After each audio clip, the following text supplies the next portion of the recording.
Meu irmão, eu vou pegar o carro e vou pro hospital, meu irmão. Eu sou o MC de boca de catraca, maldito homem que nasceu nesse Vem mundo aqui, miséria. aqui, Mamãe, eu te disse que tio me ajudou, me levou pra casa dele lá, falou, meu brioco, não tenho fato, meu cu todo arrebentado. Agora ele me ameaça, disse se eu não botar a dar, ele vai me estudar, criançamente. É isso que ela diz, criançamente. É isso que ela diz, mamãe me ajuda, ele agora me Felipe, ajuda. Judas, não dá papo não, Judas. Não dá hora pra isso não.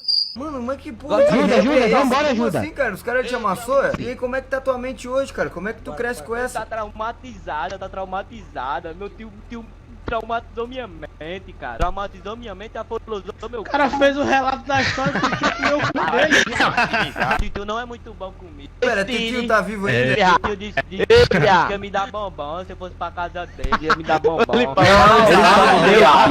Ô, Cid, filho de uma puta. Vai tomar no cu, Cid.